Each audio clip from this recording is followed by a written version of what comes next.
Growing up, it was just me and Mom. Dad bailed when I was just a tyke. A faded memory more than anything else. Mom worked her fingers to the bone, juggling jobs left and right to keep us afloat and to make sure I could hit the books hard.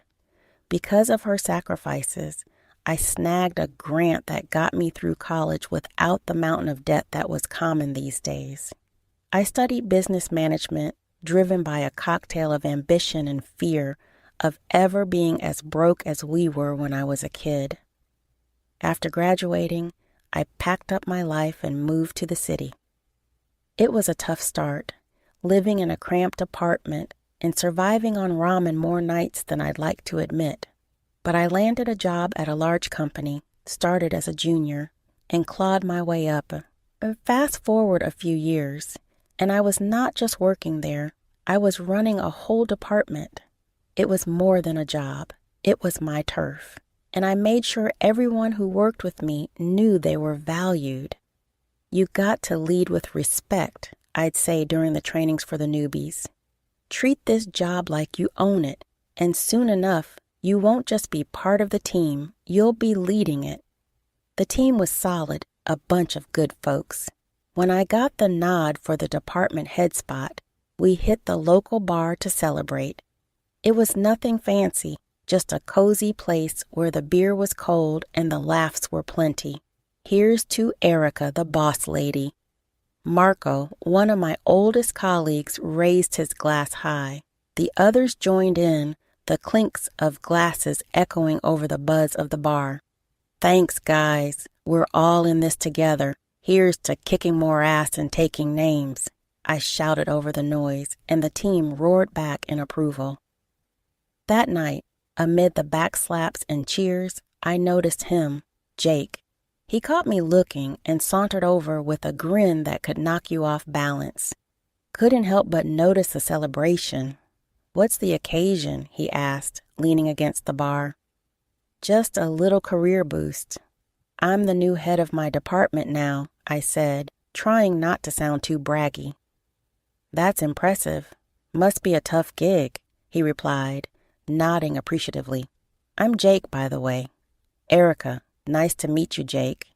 We got to talking more seriously than I intended that night. Turns out Jake was a financier, knew his way around numbers like I did around project plans. Over the next 6 months, what started as casual dates turned into weekends spent together, and not long after, I was spending more time at his place than my own. He had a killer apartment, high ceilings, a view that made you want to brag about it, and a warmth that my dingy rental couldn't match. One evening, as we were overlooking the city lights from his balcony, Jake turned to me, a serious look washing over his usually playful face. He took my hands in his, and I could feel the nervous energy vibrating through them. "Erica, these past months with you have been the best of my life. I know this might seem fast, but when you know, you just know, right?" he started, his voice a mix of certainty and hope. I nodded, the cityscape blurring a bit as my heart started to race. He pulled out a small box from his jacket and opened it to reveal a ring that caught the light just right, sparkling almost as much as his eyes. "Will you marry me, Erica?" "Yes, Jake, absolutely yes," I managed, my voice thick with emotion. And just like that, I was engaged to a man who saw me, really saw me, and loved all the parts of me, even the ones that were tough as nails.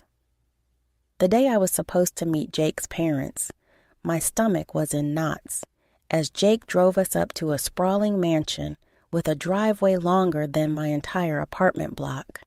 It hit me. These folks were not just well off, they were loaded. Stepping out of the car, I could feel the weight of the place. The house looked like something out of an old British movie, all brick and ivy with gargoyles staring down, as if they knew I didn't belong. Jake squeezed my hand as we walked up to the huge oak doors. "You'll be fine, Erica," he whispered, but his voice sounded like he was trying to convince himself too. The door swung open, and there stood Mr. and Mrs. Hargrove. His suit probably cost more than my rent, and her dress was something you'd see in a magazine. The foyer was massive, with a chandelier overhead that sparkled like a constellation. The walls were lined with portraits of stern-looking folks with titles like Sir and Lady. Erica, lovely to finally meet you. I'm Charles, and this is my wife, Eleanor, Mr. Hargrove said, his voice smooth but cool, with a hint of an English accent that sounded practiced. Mrs. Hargrove gave me a smile that didn't reach her eyes. Pleased to meet you both, I managed, trying to keep my voice steady as we moved into the dining room. Jake whispered quick tips about which fork to use for what, but his words were a jumble in my head. Dinner was served, and it felt like sitting in a freezer, the air so cold with judgment. Mr. Hargrove pointed to a portrait of a stern-looking man with a thick beard. That's Sir Reginald Hargrove, a direct ancestor from England, came over in the 1800s to establish our family here, he said proudly. Really impressive, I said, trying to sound enthusiastic, but it was hard to eat when you felt like every move was being critiqued. I reached for what I thought was the salad fork, but the silence that followed told me I'd messed up. I glanced at Jake for help, but before he could whisper anything, Mrs. Hargrove's voice cut through. Perhaps things are done differently where you come from, dear, she said, each word sharp and precise. Sorry, still getting the hang of all this, I mumbled, my cheeks burning hot. Jake tried to smooth things over, jumping into a story about us, but his parents were more interested in watching my struggle with the dessert spoon next. I felt smaller with each course, their stares heavy on my shoulders. After the icy dinner, we all shuffled into the Harrows' expansive living room. The plush carpets and heavy curtains made the room feel even more suffocating than the dining hall. I sunk into one of the ornate chairs, feeling like an exhibit in a museum about commoners. Mrs. Hargrove, perched elegantly on the edge of her seat, leaned forward. Erica, dear, tell us more about your family. Your upbringing must have been quite different from ours. I hesitated, feeling Jake's tense gaze on me. Well, it was mostly just me and my mom. My dad left when I was really young, and I don't remember him much. Mom did everything to raise me on her own. She's a nurse. The room fell deafeningly silent. Mrs. Harrow stood abruptly, her chair scraping against the wood floor like a scream.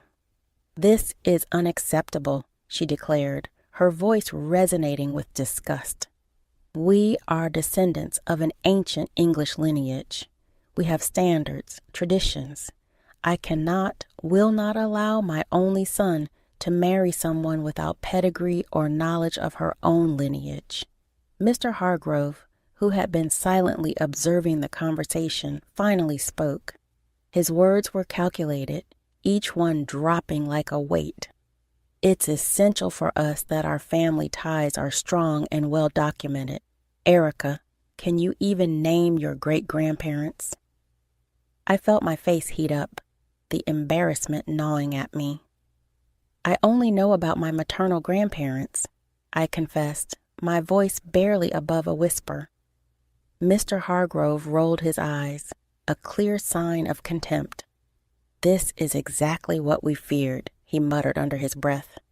Jake finally intervened, his tone firm yet pleading. Mom, Dad, please. Erica is kind, hardworking, and she loves me. Isn't that what should matter? His mother's gaze was steely. Respect and adherence to our family standards are what matter, Jacob. If Erica is to join this family, she must learn our ways. She needs to respect where she is coming from, even if it is nowhere significant. Their words stung, slicing through the warm feelings from earlier in the evening.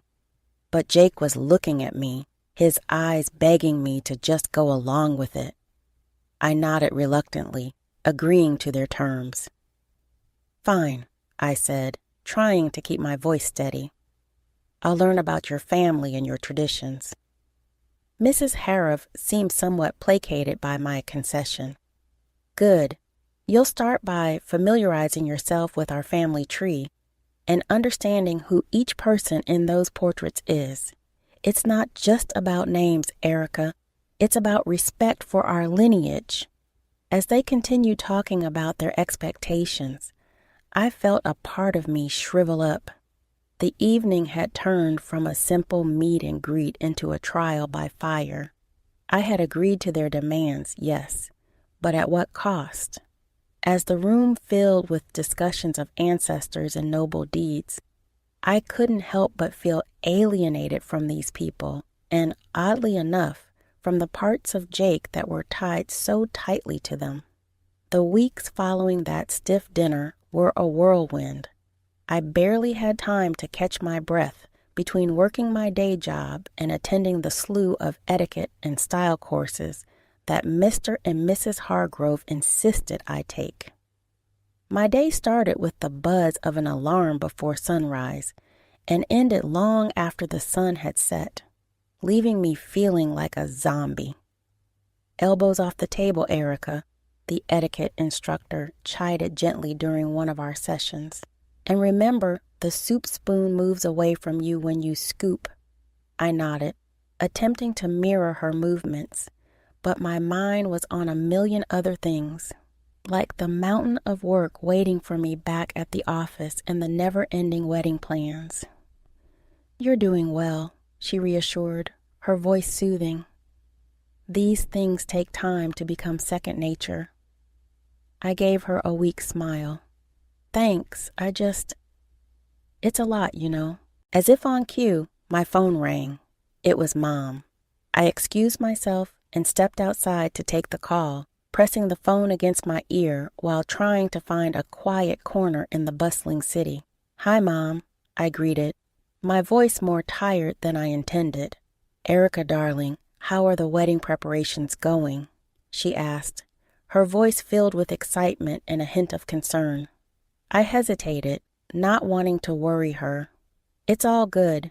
Learning a lot, even picked up how to waltz," I said, trying to keep my tone light. There was a pause, and I knew she wasn't entirely convinced. "You sound exhausted, honey. Are you getting enough rest? You know, all this shouldn't be so hard. You need to take care of yourself." I chuckled weakly. "I'll try, Mom, but there's a lot to juggle right now. Etiquette classes, dance lessons, work, and the wedding planning. Just remember what's important, Erica. It's you and Jake at the end of the day, not all these rules and lessons." Her words were a balm, but as soon as we hung up, the weight of reality settled back on my shoulders. I was caught in a tug of war between pleasing Jake's parents and maintaining my sanity. Every day felt like a marathon with no finish line in sight. Back inside, I resumed my training, the instructor's voice a droning background noise as I practiced the proper way to hold a wine glass, pinch the stem, not the bowl, apparently. In the rare moments of downtime, I'd find myself staring at the ceiling, wondering if all this was worth it. The constant scrutiny, the endless classes, the cold looks from Mr. and Mrs. Harrov whenever I slipped up, which was more often than I liked to admit. One evening, as I was about to drift off to sleep, my phone buzzed. It was Jake, his text lighting up the screen. "How was your day? Miss you." I stared at the message, my fingers hovering over the keyboard. I wanted to tell him everything, to pour out my frustrations and fears, but I held back. Instead, I typed a simple, "Miss you too. Long day, but all good." As I set the phone down, the silence of my apartment felt overwhelming. Was this how it was going to be? Pushing through the exhaustion, smiling through the stress? all for the sake of fitting into a world that seemed increasingly alien to me. The big day had finally arrived. The venue was a flurry of flowers, fancy dresses, and the faces of the city's high society milling about. My stomach was in knots as I stood in my long, flowing white dress, trying to catch a breath. My mom came over, adjusting a stray curl on my forehead. "Everything will be just fine, Erica," she reassured me with a soft smile. I wanted to believe her, but the minute the ceremony began, any hope of a peaceful wedding evaporated. Jake's parents were on a warpath of superiority. Mr. Harrov greeted guests with an air of boastfulness, and Mrs. Harrov was quick to point out to anyone within earshot how they had made everything possible. As the guests settled, I tried to mingle, but Mrs. Harrov pulled me aside with a frosty smile. "Erica, dear, make sure our friends are taken care of. Fetch some drinks. There's a good girl," she instructed, gesturing imperiously towards a group of elderly gentlemen discussing politics loudly. But I started, only to be cut off by her sharp glance. "No buts. You're practically family now. Show some initiative," she snapped.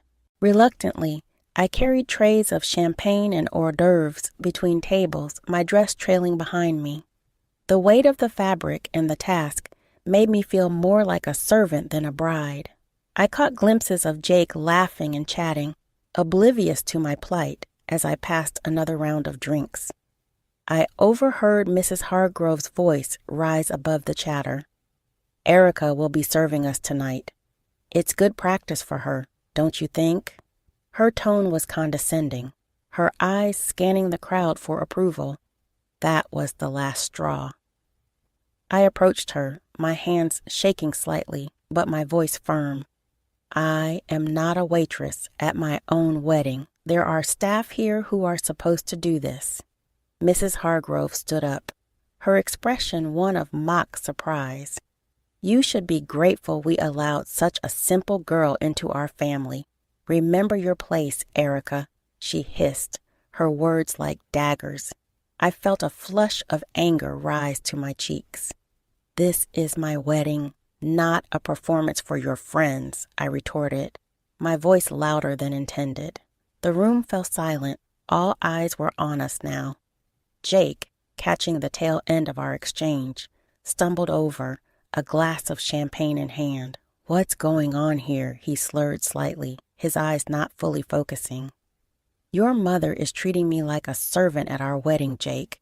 This isn't what today is supposed to be about," I said, frustration boiling over. Jake looked between me and his mother, his expression clouding. "Erica, why are you making a scene? Just do what my mom asks. It's not a big deal."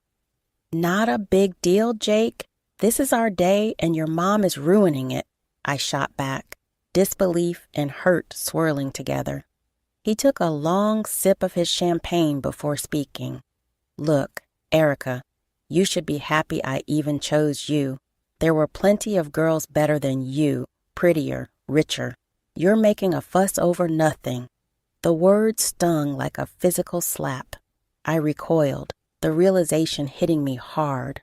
The man I loved, the man I was about to marry, didn't see us as partners. To him, I was just another accessory, something to be molded and fit into the perfect image his parents wanted. As I clutched my bouquet tighter, feeling like I might crumble right there, my mom came over. She took one look at me and wrapped me in her arms, the kind of hug that seemed to hold the world at bay. "Honey, do you love this man? Do you really want to marry him?" she whispered, her voice filled with worry. I shook my head, barely able to muster the voice to speak. "No, Mom, I can't do this. I don't want to." Mom nodded, her jaw setting in that determined way that I knew all too well. She gently took the bouquet from my hands and guided me to a chair, her touch reassuring. Then, with a surprising sprightliness, she approached the DJ, asked for the microphone, and turned to face the gathered crowd. "Ladies and gentlemen, may I have your attention, please?" Her voice, clear and steady, cut through the murmurs, drawing every eye in the room to her. There was a hush, the kind that precedes a storm. She took a deep breath and turned to face Mr. and Mrs. Hargrove directly. "I have something important to share about truth and pretense," she began, her gaze unwavering. "I went to the same school as Charles and Eleanor Hargrove. Back then, they didn't carry an English accent or boast of noble blood. Their families were hard-working folks just like ours." A murmur rippled through the crowd. "Charles's father was a mechanic, and Eleanor's mother served tables at the local diner." She paused, letting the words sink in. The portraits, the accents, the surname, they bought them all to craft a past that would hide where they really came from. The room erupted into whispers, guests turning to stare at the Hargroves, their faces a mix of shock and disbelief. Mrs. Harrove stood up, her face red, the facade of aristocracy melting away. "That's prosperous. But my mom wasn't finished. To think that you would stand on these fabrications and look down upon my daughter, judge her worthiness based on a lie. Erica is worth 1,000 of your false titles. She is real, something you've long forgotten how to be." The guests were now openly murmuring, their looks of fascination turning to disdain as they gazed at the Hargroves.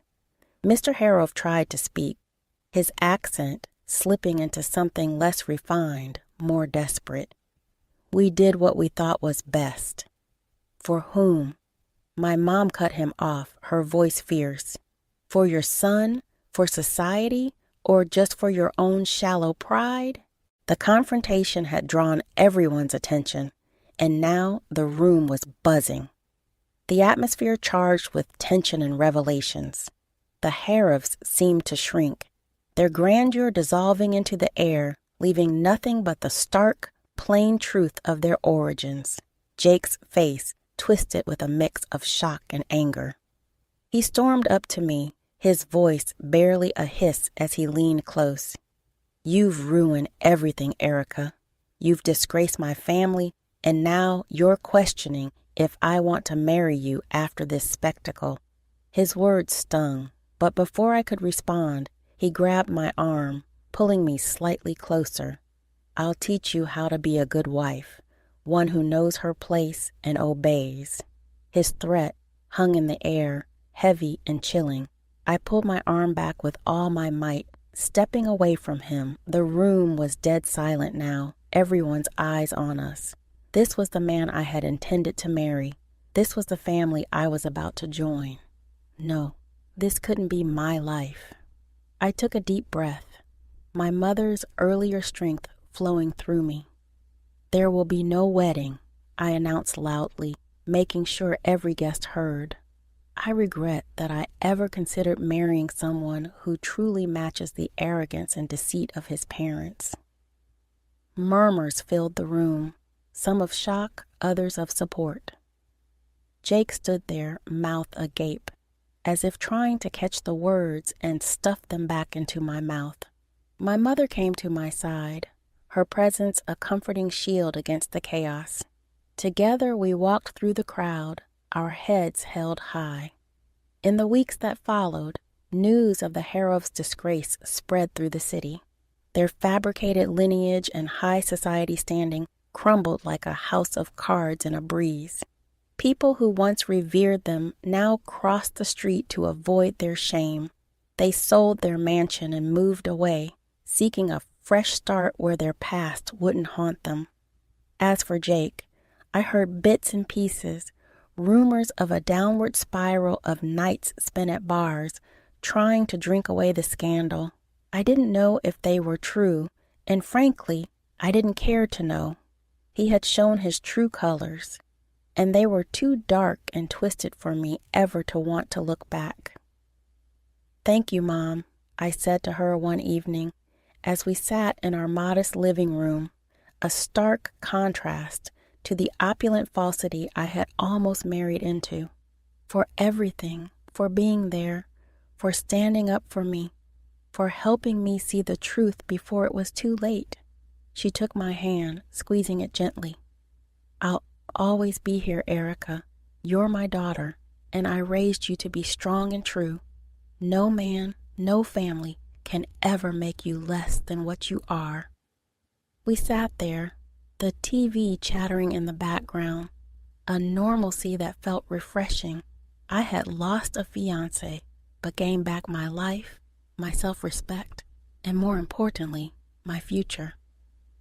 After the whole wedding debacle, going back to work felt like walking into a sanctuary. My colleagues, who had heard about the chaos, were nothing short of supportive. Erica, you dodged a bullet, girl, Marco said as soon as I walked into the office. He was leaning against my desk, a steaming cup of coffee in his hand, which he handed to me as a peace offering, or maybe a welcome back gift. Thanks, Marco. Feels good to be back, I replied, taking the coffee and savoring the familiar bitter warmth. And yeah, that bullet was more like a cannonball, Jenny chimed in from her cubicle across the way. Anyone who makes you serve guests at your own wedding is no husband material. You deserve way better, hun. I smiled, grateful for the camaraderie. I think so too. It's nice to be back where I'm appreciated for what I do, not for the family I might have married into. As the days turned into weeks, the support from my team didn't waver. It was during this healing time that I met Brian. He was a friend of a friend, nothing fancy about his background, just a genuine guy with a quick smile and an easygoing attitude that was infectious. We met at a small get-together. It was low-key, just a few friends hanging out on a Saturday afternoon. He was there, laughing at something silly when I walked in. Hey, you must be Erica, he said, standing up to greet me. I've heard a lot about you. All good things, I promise. Thanks, Brian. I hope they didn't embellish too much, I replied, trying to match his easy demeanor. We hit it off instantly. His family was the polar opposite of the Harrows. The first time I met his parents, they welcomed me with warm hugs and genuine smiles. Erica, we're just glad Brian found someone who makes him so happy, his mom said, pulling me into a hug as soon as I stepped through their front door. It was refreshing, the simplicity of it all, no pretenses, no demands, just mutual respect and acceptance. Brian and I weren't rushing anything.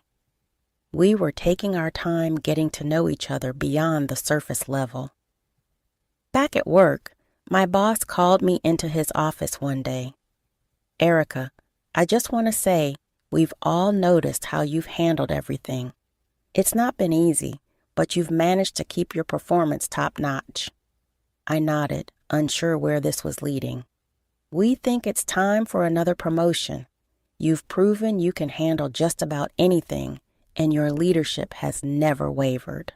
Leaving his office, I felt a surge of pride. With a new relationship developing, a career on the rise, and the respect of those I cared about, I was finally in a place where I